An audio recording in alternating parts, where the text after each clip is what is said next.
হীরেন চট্টোপাধ্যায়ের কাহিনী অবলম্বনে আজকের ভৌতিক গল্প রক্তলোলুপ। গল্প পাঠে এবং সমগ্র পরিচালনায় শুভাশিস।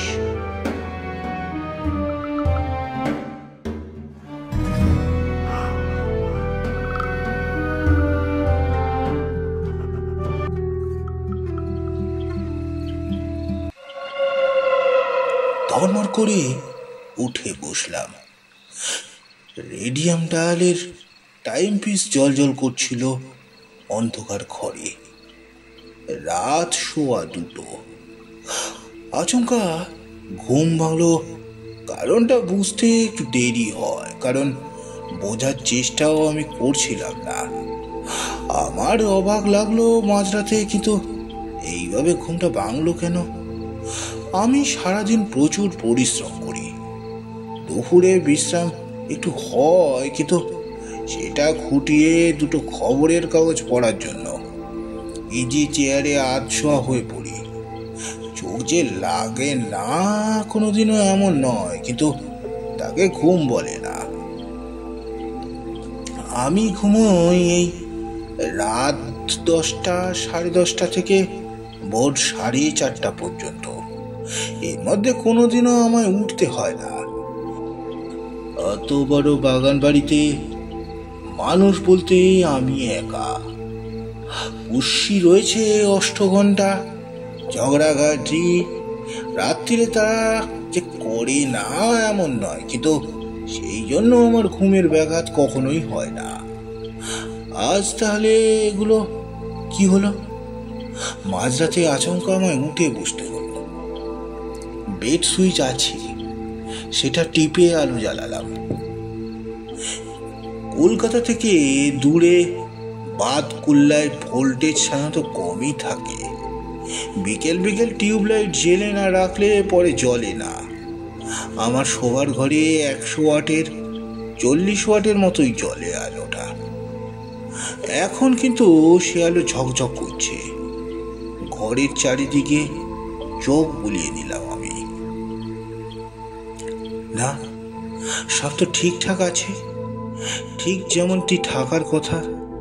শোবার ঘরের জিনিসপত্রের বাহুল্য নেই, যা আছে সব গোছ গাছ। জানলা যেমন খোলা আছে তেমনি আছে, দরজা বন্ধ। ঘরের মধ্যে দ্বিতীয় কোনো প্রাণী বলতে জিমি, আমার প্রিয় অ্যালসেশিয়ান কুকুর। সে মাথা তুলে নিঃশব্দে বুঝিয়ে দিল সে ঠিকঠাকই আছে, কোনো গন্ডগোল নেই। তাহলে ঘুম ভাঙলো কে আমার? অকারণেই ভাঙলো? অসম্ভব, এমন তো কোনোদিনও হয়নি। বাইরে বেরিয়ে একটু দেখতেই পারি। ভয় বলতে কিছু নেই আমার, এই ছোটবেলা থেকেই। বলতে কি, আমাদের বাতকুল্লার এই 1.5 বিঘে জমির বিশাল বাগান বাড়ি দেখাশোনার ভার আমি নিজের হাতে তুলে নিয়েছি। গ্র্যাজুয়েশনের পর বাবাকে বলেছিলাম চাকরি বাকরি আমার ভালো লাগে না, বাদাকুল্লার ওই জমি নিয়ে আমি পড়ে থাকতে চাই। অবাক হয়েছিল বাবা, আমার 2 ছোট ভাইও। কারণ পড়াশোনা করতে আমি বরাবরই ভালোবাসি। তবে সেটা বাধা ধরা পড়াশোনা নয়, এখানেও তাই করছি। নানা রকম সবজি লাগাই, কলার ক্ষেত আছে, আম কাঁঠাল গাছ আছে, সারাদিন দেখাশোনা করি। আশেপাশে যারা থাকে তারা সব খেটে খাওয়া মজুর কিংবা শাকসবজির বিক্রেতা। কেউ আমার কাছ থেকে কিনেও নিয়ে যায়। একটা মাছালা বলা আছে, 2 দিন 1 দিন অন্তর মাছ দিয়ে যায়। সন্ধ্যাবেলা সব ভা। আমি তখন পড়াশোনা করি। নিজের মতো নিজের পছন্দে লাইব্রেরি তৈরি করেছি একখানা। বেশি পাওয়ারের টেবিল ল্যাম্প, অসুবিধা হয় না পড়তে। বাইরের বিয়ে হয়ে গিয়েছে, আমি বিয়ে করব না জানিয়ে দিয়েছি। তারা আসতো মাঝে মাঝে, বাবাও আসতো। এখন বিশেষ নাড়াচাড়া করতে পারে না। আসার মধ্যে নিয়মিত বছরে 2 বার আসে ছোট কাকা। বিদেশ থেকে ঘুরে বেড়ানোর শখ, বাইরে কোথাও গেলে সেখানে থেকে দুর্লভ কিছু নিয়ে আসে আমার জন্য। আমার লাইব্রেরি ঘরে ছোট কাকার গিফটগুলোই সাজানো আছে যত্ন করে।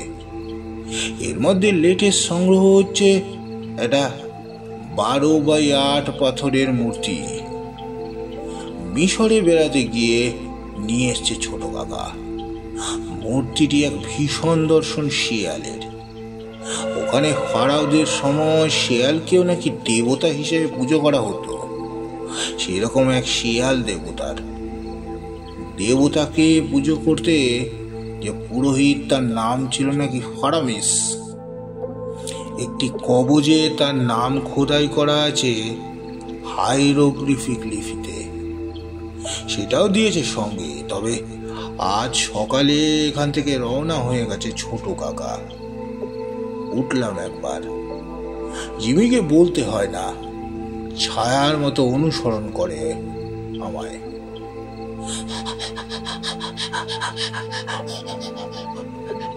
দোতলায় আমার লাইব্রেরি ছাড়া কয়েকটা ঘর মাত্র বানানো আছে, মূলত অতিথিদের জন্য। দোতলার ভেতর বারান্দায় কিছু বিড়াল শোয়, ওদের জন্য চট পাতা আছে, কিন্তু ঘরে ওদের নিয়ে শোয়ার পক্ষপাতী আমি নই।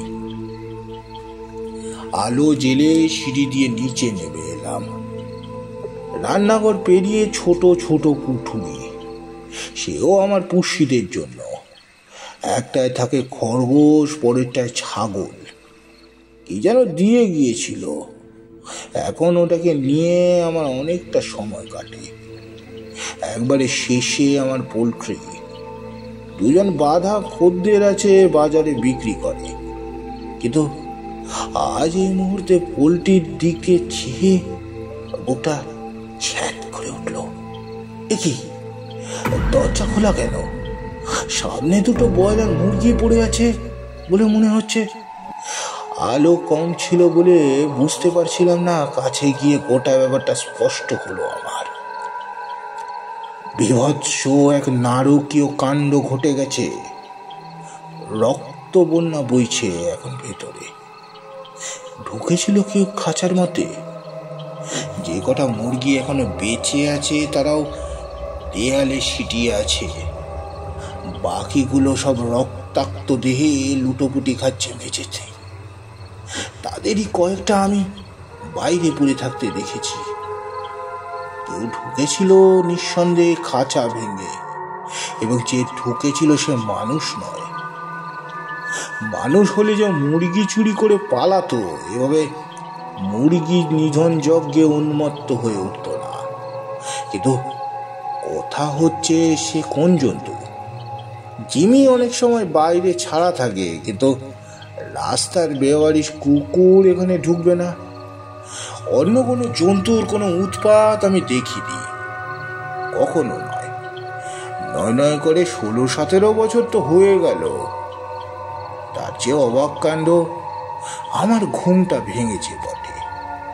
সেটা কি কারণে আমি জানি না, কিন্তু কাজটা হয়েছে নিঃশব্দে। এতটাই নিঃশব্দে যে জিমিও কিছু টের পায়নি। মুরগিগুলো ঝটাপটি বা চিৎকারে সম্ভবত আমার ঘুম ভেঙে গেছিল, কিন্তু জিমির কানে তা গেল না কেন?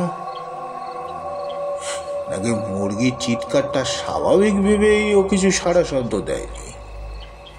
জায়গাটা পরিষ্কার করতে বেশ খানিকটা সময় লেগে গেল। সকালে 2টো কাজের লোক আসে, বাগানে আমার সঙ্গে হাতে হাতে কাজ করে, খায়ও এখানে তারা। সন্ধ্যাবেলায় রাঁধুনির সঙ্গে খেয়ে দিয়ে চলে যায়। রেখে দিলে হতো তাদের। আমার ভালো লাগলো না, মনটা খুঁতখুত করছিল। এমন অঘটন কখনোই দেখিনি। ঘরে ঢুকে শুয়ে পড়তে যাচ্ছিলাম, এমন সময় মনে পড়ে গেল লাইব্রেরি ঘরে এলাম। এসেও দ্বিতীয়বারের জন্য চমকে উঠলাম। ঠিক দেখছি না তো, নাকি চোখের ভুল। ছোট কাকার শিয়াল দেবতার মূর্তির কাচের শোকেসটা যেমন ছিল, কিন্তু তার ছুচলো মুখে আমি স্পষ্ট দেখতে পাচ্ছি, না, পাথরের দাগ নয়, শুকিয়ে জমাট হয়ে যাওয়া কালচে রক্ত নয়, একবারে টাটকা তাজা রক্ত লেগে রয়েছে, কোনো সন্দেহ নেই।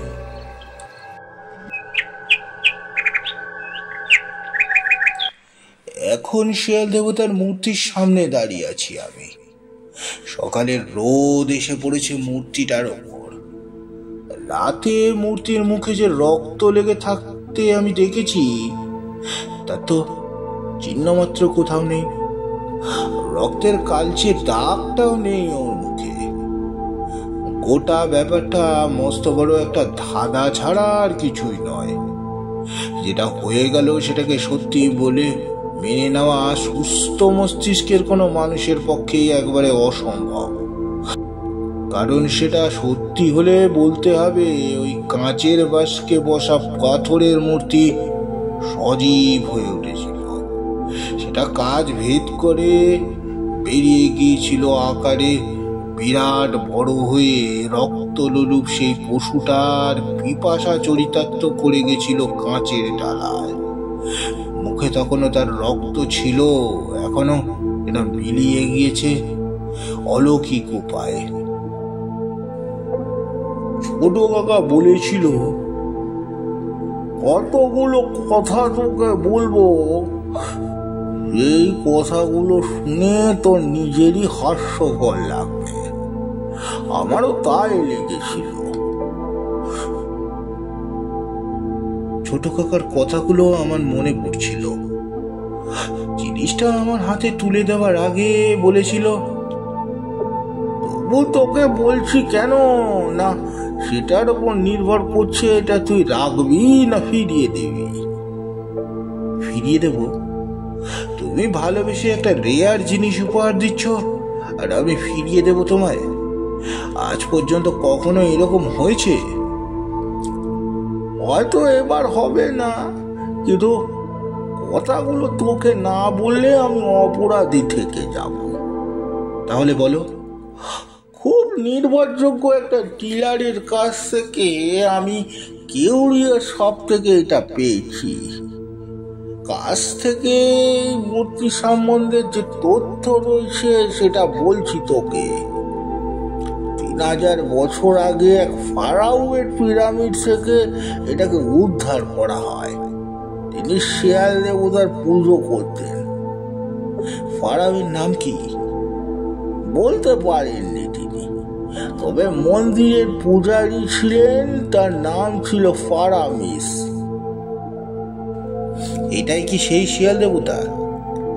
না না, সে মূর্তি কবে হারিয়ে গিয়েছে কে জানে। মন্দিরের গায়ে একরকম মূর্তি অনেক ছিল, এটা তারই একটা।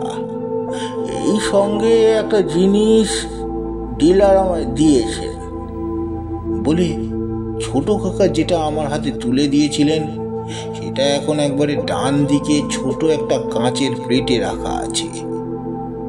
প্রায় 1 টাকার কয়েনের মতো স্বচ্ছ একখণ্ড পাথর, দুপাশে সরু, পেটটা মোটা। ছোট কাকা বলেছিলেন এটা নাকি ফারামিসের মন্ত্রপুত কবচ। কি হয় কবচ দিয়ে সেটা তো জিজ্ঞেস করিনি, তবে শিয়াল দেবতার মূর্তি সম্বন্ধে অনেক আজগুবি কথা বলেছিলেন তিনি। যেমন এই মূর্তি নাকি মাঝে মাঝে জ্যান্ত হয়ে ওঠে, অসম্ভব শক্তিশালী হয়ে ওঠে, তখন যা খুশি তাই নাকি করতে পারে। তুমি বিশ্বাস করো সে কথা? বলি না, কিন্তু তোকে বলে দেওয়াটা আমার কর্তব্য।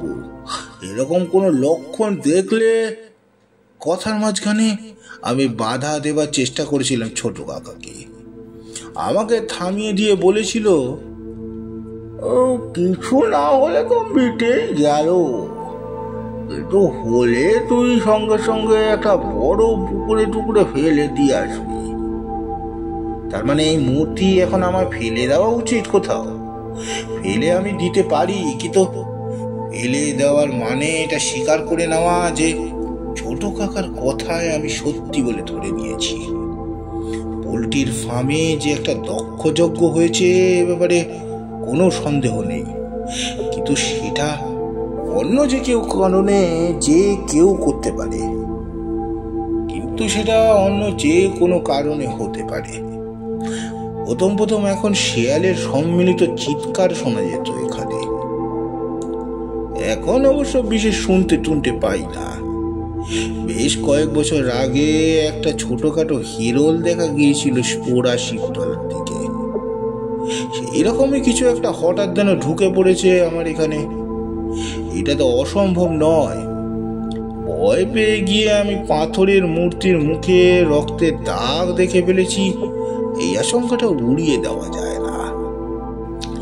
সুতরাং এই এখনই মূর্তিটা ফেলে দেওয়া কোনো কাজের কথা নয়। সারাদিন মোটামুটি সাবধানেই ছিলাম। অবশ্য সকাল থেকে যে পরিমাণ পরিশ্রম আমাকে করতে হয় তাতে অন্য কথা মনে পড়াও মুশকিল। তিনজন জোয়ান মানুষের কাজ করে বাড়িতে তাদের সঙ্গে সমানে পাল্লা দিতে হয় আমাকে। দুপুর 2টোর পর খাওয়া দাওয়া সেরে কাগজে নিয়ে একটু অবসর। তার আগে লাইব্রেরিতে গিয়ে দেখে এসছি শিয়াল দেবতাটাকে। যেমন ছিল ঠিক তেমনি আছে। পাথরের মূর্তি যেমনটি থাকার কথা। সংস্কার মানুষকে কেমন দুর্বল করে দেয় দেখলাম। সন্ধ্যাবেলা কাজের লোকজন খেয়ে দিয়ে চলে যাওয়ার পর আমি জমিয়ে বসে পড়ি কয়েক ঘন্টা লাইব্রেরিতে। আজ বারে বারেই চোখ চলে যাচ্ছে কাচের বাস্কের দিকে। মন বসছে না পড়ায়, অথচ বিকেলেই পাড়ার 2-4জন লোক এসছিল। আসে অবশ্য মাঝে মাঝে, চায়ের লোভ ধরিয়ে দিয়েছে। আমি ওই চায়ের লোভেই আসি। তারাও বলল পূব পাড়াতে নাকি কার গোয়াল ঘর থেকে বাছুর টেনে নিয়ে গেছে একটা হিরোল। জিমি এই সময় বারান্দায় ঘোরাফেরা করে, নিচেও যায় কখনো। সবচেয়ে বড় কথা, এইসব নিয়ে কখনোই কিছু ভাবতে হয় না আমাকে। আমার মাথাতেও আসে না কিছু। মনকে শক্ত করে শুয়ে পড়লাম খাওয়া দাওয়ার পর। কবেকার একটা পাথরের মূর্তি আমার রাতের ঘুম নষ্ট করবে, এটা তো কোনো কাজের কথা নয়। ঘুম কিন্তু আজও ভেঙে গেল। কানের কাছে জিমির তীব্র চিৎকারে তাড়াতাড়ি উঠে বসলাম। তারপর জিমির চিৎকারের কারণটা আমি বুঝতে পারলাম। তাড়াতাড়ি গিয়ে দরজাটা খুলে দিলাম। ভাবা যায় না, বিভৎস চিৎকার করার শক্তি চলে গেছে ধাড়ি বেড়াল দুটোর। রক্ত স্রোতের মধ্যে কাতরাচ্ছে, আর বাচ্চাগুলো ছিন্ন ভিন্ন রক্তাক্ত দেহ ছড়িয়ে আছে এধার ওধার। ঠিক মনে হচ্ছে নখ আর দাঁত দিয়ে টুকরো টুকরো করে ছিঁড়েছে কেউ। আশ্চর্য, এরকম একটা ব্যাপার হয়ে গেল, জিমি আটকাতে পারলো না। বুঝতে পেরেছে একবারে শেষ মুহূর্তে, তখনই চিৎকার শুরু করেছে বুঝতে পারছি। কিন্তু বাইরে বারান্দায় এলো কি এলো? বিড়ালগুলো তার হাত থেকে বাঁচার জন্য পরিত্রাহী চিৎকার করলো। জিমি সেটা টের পেল না। আমি যেটা ভাবছি সেটা যদি সত্যি হয়, তাহলে তো এই ঘর দিয়ে গিয়েছে অভিশপ্ত মূর্তিটা। জিমির অন্ধকারে চোখ জলে বাঘের মতো। সেও টের পেল না এই নৃশংস হত্যাকাণ্ডের কথা। দ্রুত ফিরে এলাম লাইব্রেরি ঘরে। ভালো করে দেখলাম কাচের বাস্কের দিকে। শিয়াল দেবতার মূর্তির বাস্কে ভেতরেই রয়েছে, কিন্তু আজকেও আমার চোখে ঘুম নেই। আমি স্পষ্ট দেখতে পাচ্ছি, হ্যাঁ, তাজা রক্ত লেগে রয়েছে তার মুখে। টাটকা রক্ত, কোনো ভুল নেই। ঘর অন্ধকার নয় আজ, হালকা নীল আলো জ্বলছে ঘরে। রাতে 15 ওয়াটের বেড ল্যাম্পে বেশ আলো হয় কলকাতায়। এখানে তা টিম টিম করে, কিন্তু আবছাভাবে সমস্ত ঘরখানায় দেখা যায়। সেটাই আমি চেয়েছিলাম, কারণ জিমি ঘুমিয়ে পড়েছে বটে, কিন্তু আমি আজ ঘুমাবো না। আমাকে আজ জেগে পাহারা দিতে হবে। সারাদিন যে পরিশ্রম হয় তা এটা করা প্রায় অসম্ভব আমি জানতাম। সেই জন্য সম্ভবত যথাসম্ভব হালকাই করে নিয়েছি কাজকর্ম। তার ওপর খবরের কাগজ না পড়ে দুপুরে বেশ খানিকক্ষণ ঘুমাবার চেষ্টাও করেছি, হয়নি। কারণ অভ্যাস না থাকলে দুপুরে ঘুম আসে না। অথচ সকালে কিন্তু এই মতলবটা ছিল না মাথায়। পোল্ট্রির ক্ষতিটা আমি স্বীকার করে নিয়েছিলাম, সেটা ব্যবসায়িক ক্ষতি, কিন্তু আমার প্রিয় অতগুলো নিরীহ জীবের হত্যা চোখের সামনে দেখা আমি সহ্য করতে পারছিলাম না। মাটিতে সব কটাকে ভালো করে পুঁতে দেওয়ার সময় আমি সিদ্ধান্ত নিয়েই ফেলেছিলাম, পাথরের মূর্তিটা আমি বিসর্জন দিয়ে দেব এক্ষুনি, আর দেরি নয়। ওটা যখন থলিতে ভরে ফেলেছিলাম তখন গায়ে মাটি লেগে আছে আমার। গেট দিয়ে বেরোতে গিয়ে থমকে দাঁড়িয়েছিলাম আমি। কি বলবো ছোট কাকাকে? মূর্তিটা ফেলে দিয়ে এলাম ছোট কাকা। ঠিকই বলেছিলে তুমি, ওটা অভিশপ্ত সর্বনাশা দেবতার। তুমি বিশ্বাস করনি বলেই আমায় উপহার দেবে বলে নিয়ে এসছিলে। ভেবেছিলে তোমার সাহসী ভাইপো অন্ধ সংস্কারে ভয় পাওয়ার ছেলে নয়। কিন্তু তুমি কি জানতে?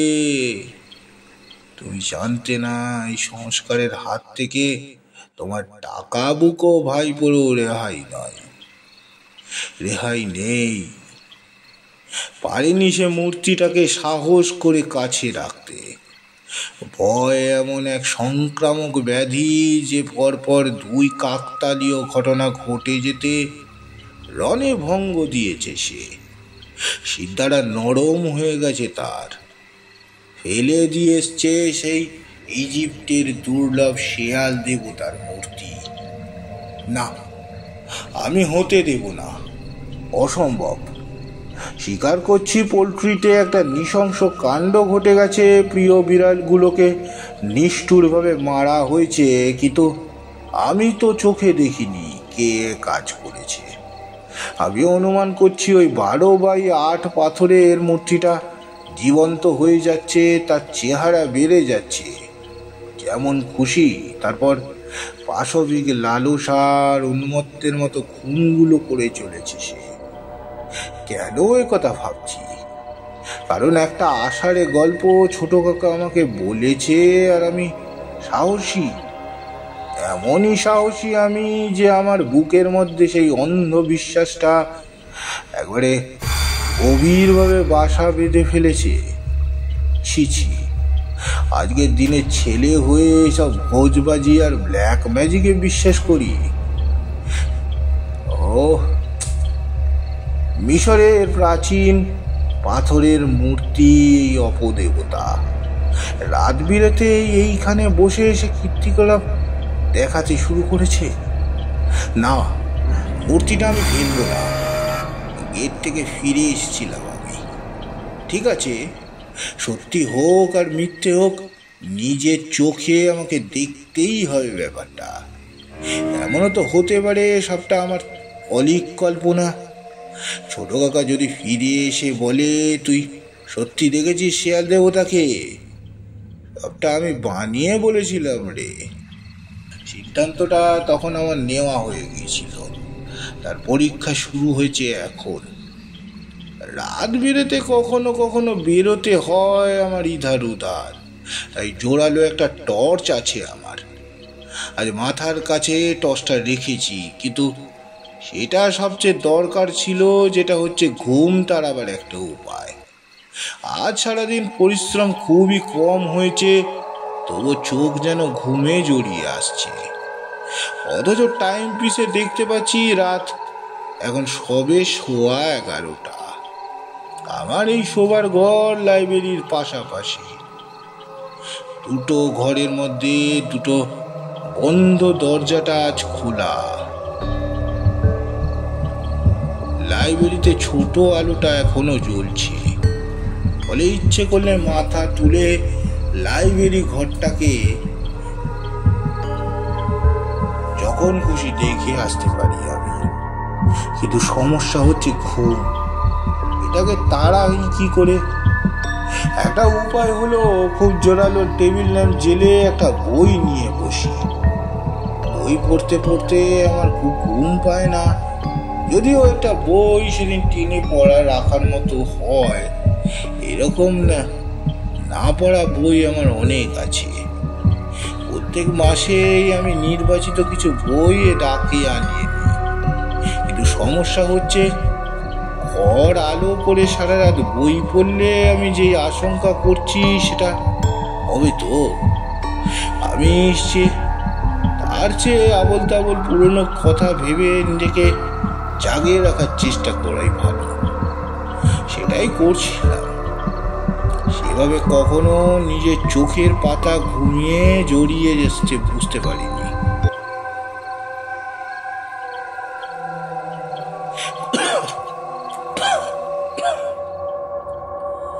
ঘুমটা হঠাৎই ভেঙে গেল একবারে, হঠাৎ। আর কি কারণে জানি না নজর গিয়ে পড়ল লাইব্রেরি ঘরের দিকে। না, সব ঠিক যেমন ছিল তেমনই তো আছে। আমারও ঘর যেমন নিঃশব্দে ঝিমির ছায়ার মধ্যে মিশে আছে আধো অন্ধকারে, লাইব্রেরিও শুনশান। ঠিক তেমনি শুনশান কি? আমি উৎকর্ণ হয়ে শুনলাম। খুব সন্তর্পণে কিছু একটা মেঝেতে টেনে টেনে যেমন হালকা শব্দ হয়, এমনি হালকা শব্দ হচ্ছে।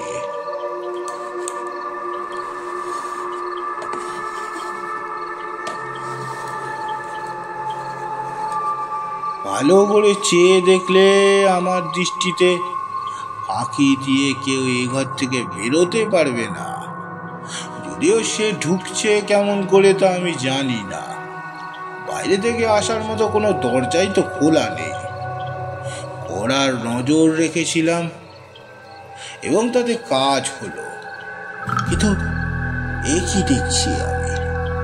এ কি কখনো সম্ভব হতে পারে? নাকি সত্যি সত্যি জেগে উঠিনি আমি? এখনো ঘুম ভাঙেনি আমার। গায়ে একটা চিমটি কাটলাম। না, আমি তো জেগে আছি, কোনো সন্দেহ নেই।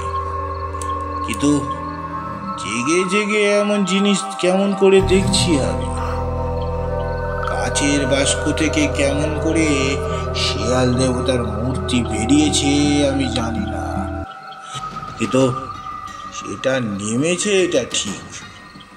সজীবতার কোনো লক্ষণ তার অবশ্য নেই। সেই পাথরের মূর্তি একবারে অবিকল যেমন কাচের বাস্কে থাকে। তবে সজীব বলতে হবে, এই জন্যই দমদা পুতুলের মতো সে পা ঘষতে ঘষতে এগোচ্ছে শোবার ঘরের দিকে। পা ঘষ্টানির এই ধাতব শব্দটা আমার ঘুম ভাঙিয়েছে। আপাত দৃষ্টিতে ভয় পাওয়ার মতো কিছুই নেই, কিন্তু অবাক হওয়ার কারণ তো আছে। একটা কবেকার পাথরের মূর্তি দিব্যি ওপর থেকে নিচে নামলো, কাচের বাস্ক থেকে বেরিয়ে এলো। এমনকি স্পষ্ট দেখছি টুকটুক করে এগিয়ে চলেছে আমার চোখের সামনে। এটা কি করে সম্ভব? যেমন করেই হোক ব্যাপারটা ঘটছে। আমার কাজ হচ্ছে গোটা জিনিসটা নিঃশব্দে লক্ষ্য করে যাওয়া। এটাই আমি বুঝতে পেরেছিলাম। সেটাই আমি করতে লাগলাম। অতি স্লথ কিন্তু শেয়াল দেবতার এই মূর্তি এগোচ্ছে, আমি বুঝতে পারলাম। এখন সেটা আমার ঘরে, আবার আরো কাছাকাছি। তাকে আমি আরো স্পষ্ট দেখতে পাচ্ছি। বুকের মধ্যে শিরশির করছিল। আমার দিকে এগোচ্ছে নাকি মূর্তিটা?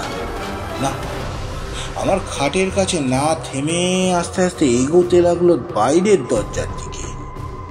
অর্থাৎ আজকে সে বাইরে বেরোবে এবং অন্য কোনো শিকার সে বেছে নেবে। ছাগল আছে, খরগোশ আছে, কাকে যে আর তার পছন্দ হবে সে জানে না। কিন্তু আমাকে দেখতে হবে দরজা সে খোলে কি করে। আরো একটা ব্যাপার আমার খুবই অবাক লাগছিল। ঘরে একটা টিকটিকি ঘুরলেও জিমি টের পেয়ে যায়। চিৎকার করা ওর স্বভাব নয়, কিন্তু মুখ তুলে ও সামান্য জিনিসও লক্ষ্য করে। আমি দেখছি, অথচ এত ব্যাপার যত নিঃশব্দে হোক, কর্তিটা নিচে নেমেছে, ঘষ্টে এগিয়ে চলছে ঘরের পর ঘর।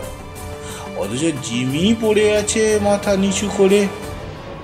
ব্যাপারটা সে টেরই পেল না। এটা কি করে সম্ভব? কথাটা ভাবছিলাম বলে বোধহয় একটু অন্যমনস্ক হয়ে পড়েছিলাম। খেয়াল হতে নজরে পড়ল মূর্তিটা দরজার সামনে গিয়ে দাঁড়িয়েছে। পরক্ষণে কি যে একটা হয়ে গেল ভালো করে বুঝতে পারলাম না। এমন করে দেয়াল থেকে ছাদে একটা টিকটিকি লাফিয়ে যেন খানিকটা, এমনি দরজার গায়ে সেটে গেল সেটা, তাই নিস্তব্ধে।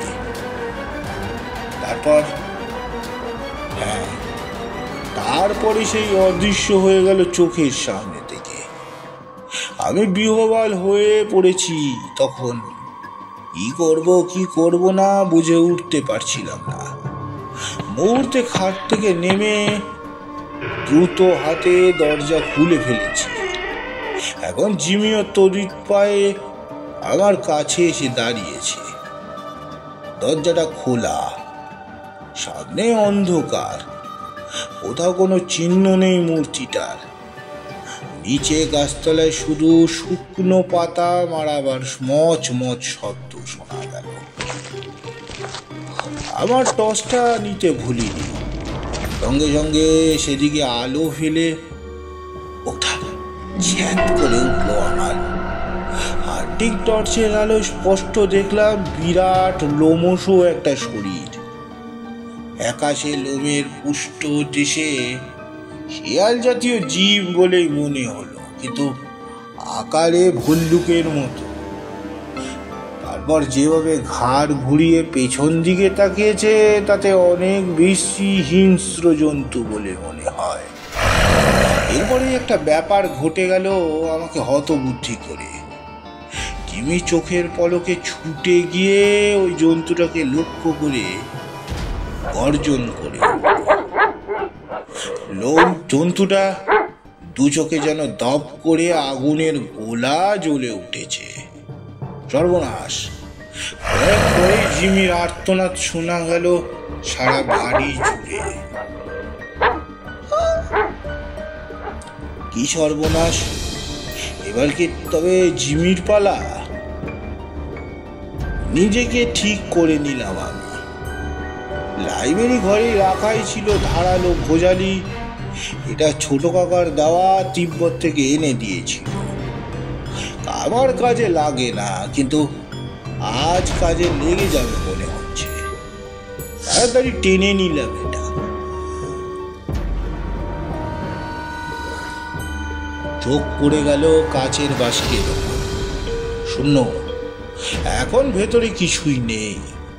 শেষ মুহূর্তে কেন যে ফারামিসের অবস্থা পকেটে ভরে নিলাম তাও জানি না।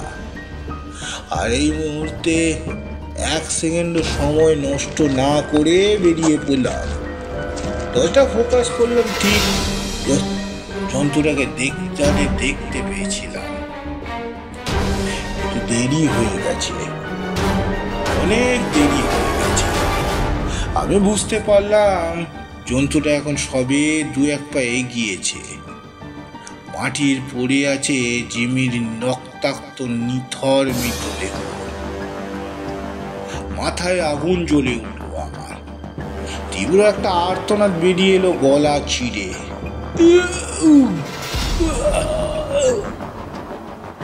সেই শব্দে বোধহয় ফিরে তাকিয়েছে জন্তুটা।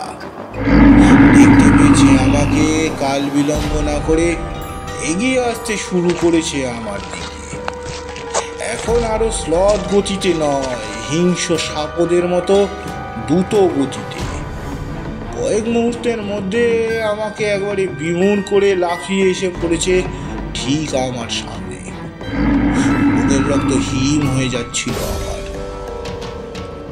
বিভৎস হিংস্রতার প্রতিমূর্তি যেন কয়েক লাফে এগিয়ে এসছে, নিঃশ্বাস পড়ছে হাঁপড়ের মতো।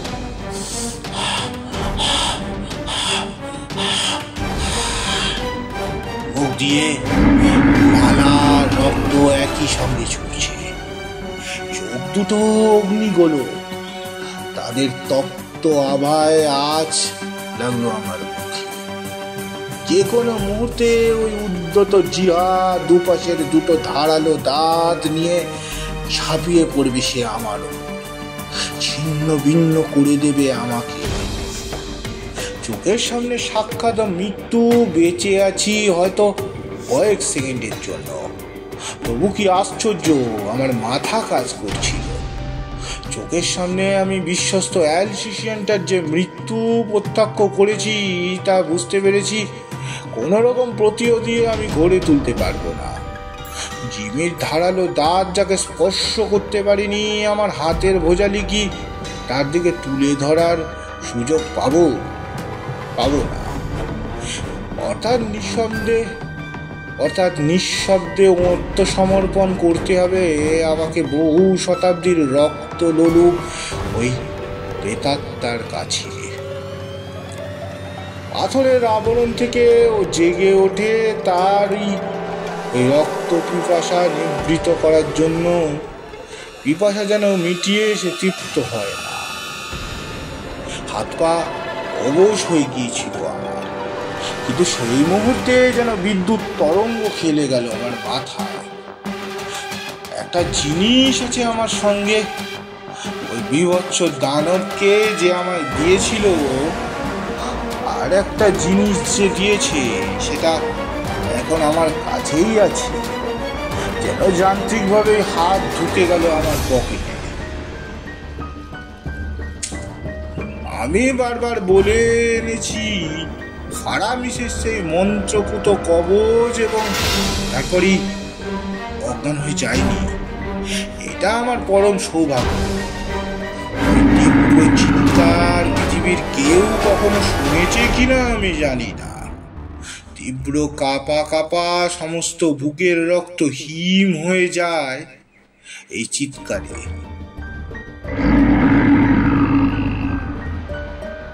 নিজেকে সামাল দেওয়ার চেষ্টা করতে করতে আমি দেখতে পাচ্ছি এক অবিশ্বাস্য অদ্ভুত অত বড় জন্তুটা দেখতে দেখতে কুকড়ে ছোট হয়ে গিয়েছে।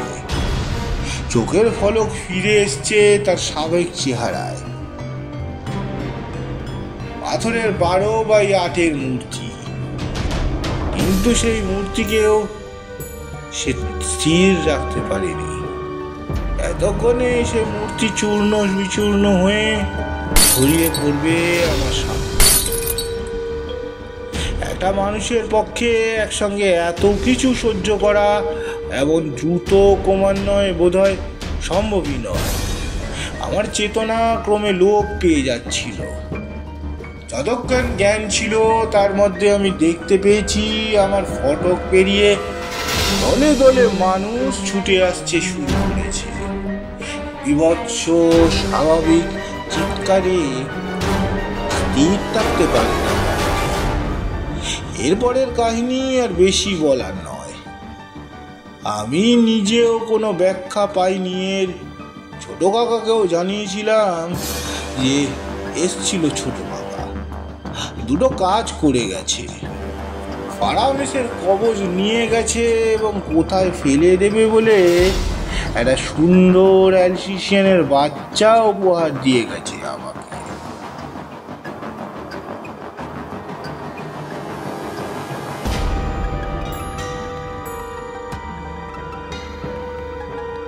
সমাপ্ত। গল্পটা আপনাদের কেমন লাগলো অবশ্যই জানাবেন। গল্পটি ভালো লাগলে লাইক, সাবস্ক্রাইব, কমেন্ট, শেয়ার করতে ভুলবেন না। নমস্কার।